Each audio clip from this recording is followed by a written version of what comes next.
Ciao! Welcome to the Cooney Kitchen here, making my grandfather Saverio Funicella's secret recipe Sunday gravy.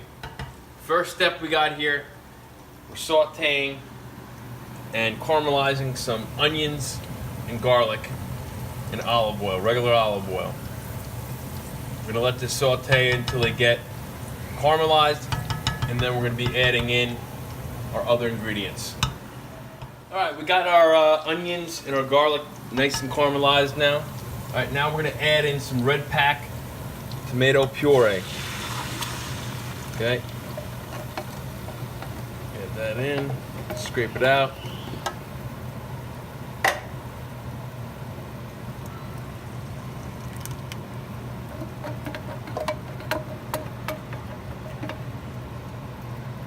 Do this, stir it up a little bit. I'm gonna lower the heat about medium low. Use 4 cans tomato puree. Now, nice thing about red pack tomato puree, no GMOs, nice and healthy, it's nice and thick. You don't need to add any tomato paste or anything like that if you want to make it thicker, because it will be thick, especially after we add everything else.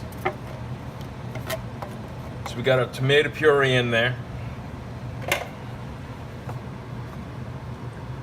We're gonna stir that up, mix up the onions, garlic, get that in there real nice. Okay.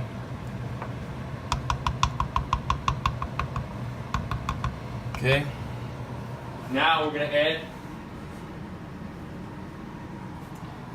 in some red bell peppers.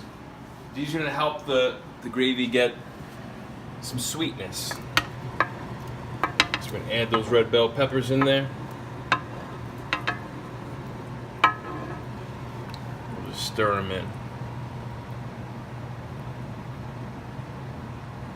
I don't add any salt, any pepper, anything like that, because we're going to be adding some meat in later, and the meat and everything else is going to have plenty of salt, plenty of pepper in it, so we don't need to overdo it. So we can have that added in now. Now, what would any Sunday gravy be without a little vino? You'd add a little red wine. I usually like to do a Merlot or a Cabernet, you know, something that's, you know, pretty dry, and we're gonna eyeball it. We're gonna do about 3/4 of a glass of wine. There we go. All right, now we're just gonna stir that in.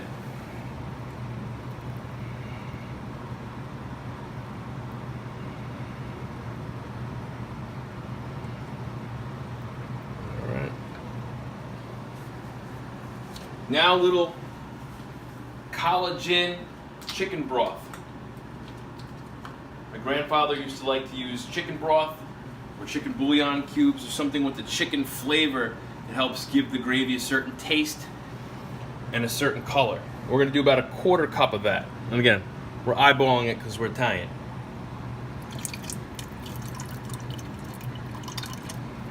There we go.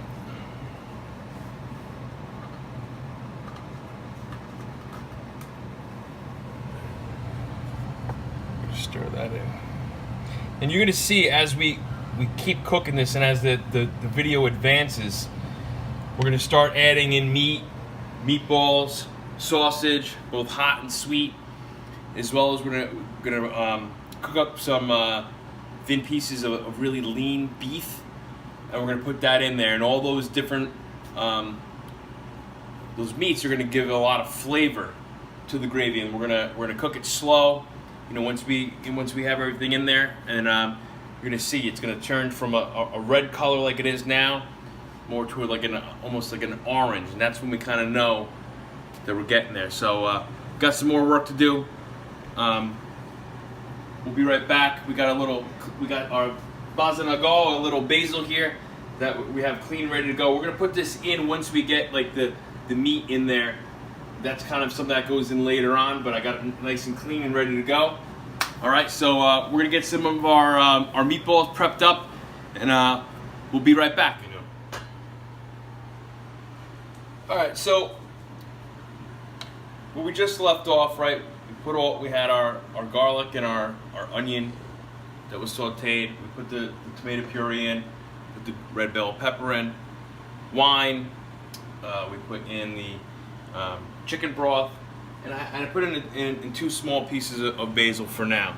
Right. The important thing is we're gonna let it simmer on low, medium low. All right. We gotta check it. We gotta make sure we don't let it burn. Okay. But it just needs to kind of like cook slowly, right? And then over the course of the next hour, obviously, the temperature will rise, and it'll help cook some of the the other stuff that we're gonna put in. All right, so we're gonna keep this here, right? And then while you're making gravy, something like gravy, you have to be prepared, right? So you have to have some wine to drink. You can't be sitting here getting thirsty, not have any wine to drink. So you have to have a little wine. My picture of my grandfather here. Salud, Pop. Have a little super sad. You gotta do it right. All right. So now we're gonna make the meatballs. We got about 2 pounds of chopped meat. All right. Good ratio, about 90% lean, 10% fat from the Chicos. Okay. We got about a cup of Progresso Italian breadcrumbs, half a cup of pecorino romano, grated cheese, salt, pepper, about 3 eggs. So to make about 2 pounds of meatballs, that's kind of our ratio. 3 eggs, a cup of breadcrumbs, half a cup of Parmesan, and we're gonna do probably about 3/4 of a teaspoon and about half a teaspoon of salt. Okay, we're gonna mix together in this bowl. All right. So let me get this all set up. We'll be right back. And we're back. That's good. That's good. All right. So we got 2 pounds of chopped meat in here. All right. And by the way, we just checked on the sauce. We got to make sure we're checking on it every few minutes. Make sure we're stirring it. Right. We just checked on it. It's got to get a nice little boil going on. Right. All right. So we got the 2 pounds of chopped meat in here. Okay. I already put the salt and the pepper in there. I got the 3 eggs. Put them in a bowl, beat them up, right? And then I'm gonna pour them in here. I made a little bit of a well. When you're putting the meat in there, you make a little bit of a well, so that kind of makes like a little pool in there, right? And then you're gonna use your hands. You gotta get in there, use your hands. Okay, really mix this around. Okay. And then as we start mixing this, right, I'm gonna start adding in a little bit at a time of the Progresso breadcrumbs and the grated cheese, right? So now, mixing that in a little bit, right? I'm gonna get a little of the breadcrumbs, sprinkle that in there. Okay, so this is so that it helps get a nice kind of even consistency throughout our meatballs of breadcrumbs and cheese and everything. We're mixing it together. Okay, you gotta mix it really good. Okay, that's why you gotta use your hands. It's old school. Gotta get in there. Okay? And yes, we washed the hands before we did this. And we're gonna do a little bit more breadcrumbs, a little bit more cheese. We're gonna keep mixing.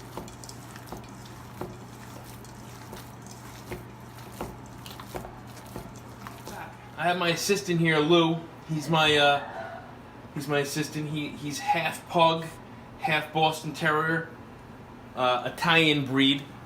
All right, so you can see here we have a good mixture of our meatballs. Right, we got the nicely mixed. I didn't use all the breadcrumbs. Again, you got to do some of these things by feel. And when I was going through, I knew that I had used enough breadcrumbs, so I probably used maybe, I don't know, almost a cup of breadcrumbs, but not quite. Right, so we're gonna roll these into nice, compact, smooth balls, about 2.5 inches in diameter, right? And we're just gonna line them up. We'll probably get about 12 to 15 meatballs out of here, all right? And once we get them all set, then we're gonna put them in the frying pan. We'll cook them up, and we'll be right back to show you that. All right, we're back. Salud, Pop. You can see here, we got 16 meatballs out of the 2 pounds of meat, right? We got them rolled up, nice. You know, we don't want them too big because then it's going to take too long to cook them, and we want to make sure they cook quick and they cook evenly, right? So we're going to get that. We're going to get them in the pan in just a sec. But we've got to check on the gravy, right? All right. So we're gonna give everything a little bit of a stir again. If you look at it, you get right in there. You can start to see the color starting to change. It's starting to go from a red to a little bit of an orange. That's gonna keep changing, right? And again, if you look, like as we said earlier, the red pack tomato puree is very thick. We don't have any meat, anything else in there. If I were to take this wooden spoon, I just stand it right there. It stands up. You can see how thick it is, right? No tomato paste, none of that other stuff in it right now. Okay, just everything that we put in it already. So we're gonna stir that up. That's starting to get nice and hot. All right, we got our oil here. We got our frying pan. We're gonna get our meatballs, and we're gonna get them in the frying pan. Okay, I'm gonna put the frying pan on medium. Right, we don't want it to boil. We don't want it to get too hot and start splattering. All right, so we're gonna put it on medium. We'll lower it as we go, but we're gonna start to get these meatballs in. And as they get done, we're gonna put them right in the pot, right? So we're gonna get these things fired up. All right, we got our meatballs in our frying pan. If you come on in, you can see that we're trying to just get them nice and brown all over. We got them in some olive oil. Okay, we gotta just make sure we're turning them. You gotta keep an eye on them. You don't want them to burn, right? So right now they all look good. You know, we have them in here. Okay, they'll continue to cook in the pot. You know, because we're gonna have them in the gravy for probably, you know, another couple hours while they're cooking. So we're gonna get them swimming right now. All right, we're gonna get them in the gravy. All right, we just bang them off. We don't want too much of the oil and the grease to get in there, so we're gonna bang them off. Just gonna pop them in.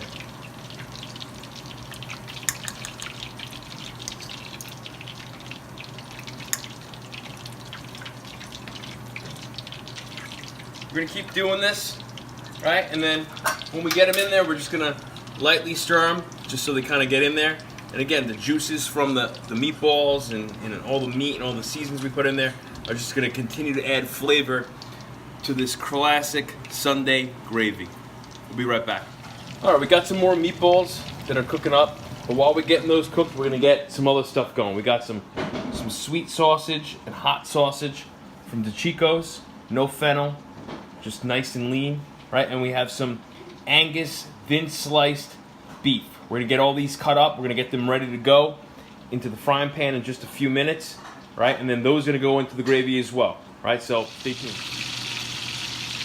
All right, we're getting the Angus beef, thin sliced Angus beef, in the frying pan. This stuff cooks real fast, right? So we're literally gonna keep it on each side for probably not even, you know, maybe just about a minute, right? And then we're gonna put this in the gravy as soon as it's done, all right? If you ever had beef in gravy before, it's so tender, it melts in your mouth, it's incredible. So, and it adds a lot of flavor to the gravy. So, I'm gonna turn it right here.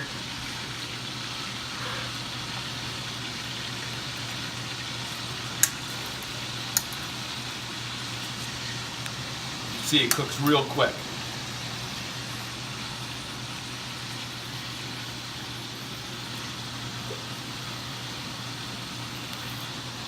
We're gonna pop that right in the gravy. When we're done with this, we're gonna switch to sausage.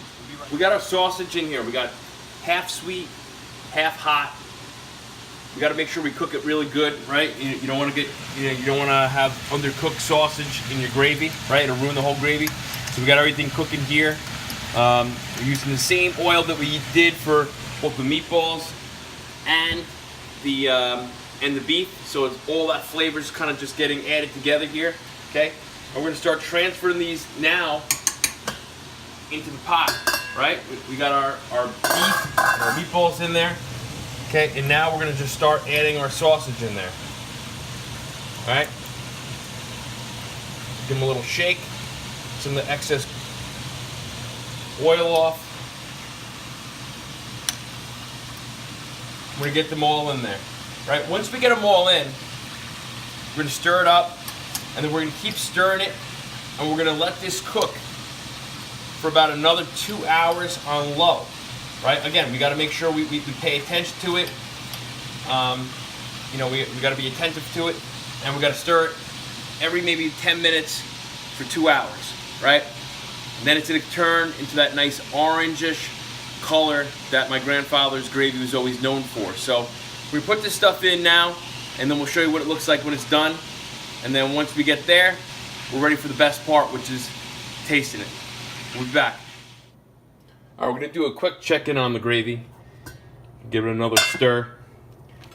And one thing I wanted to mention before that I just added, and I forgot to say it earlier, but we added in about 2 handfuls of Pecorino Romano cheese, grated cheese, and we sprinkled it into the gravy. You know, that gives it additional flavor. And as I mentioned earlier, you know, I didn't add any salt, you know, to the gravy. So the salt from the cheese and salt from any of the other items will be plenty. All right, so you can see the gravy is starting to get that, it's starting to change colors and it's starting to change more to an orange color from the red that it started out as. And we're just going to continue to, like I said, stir this every 10 minutes for the next, we got about an hour left at this point, but we'll keep stirring it, and then when we're done, we'll take a look and you can see how it is. All right? Talk to you soon.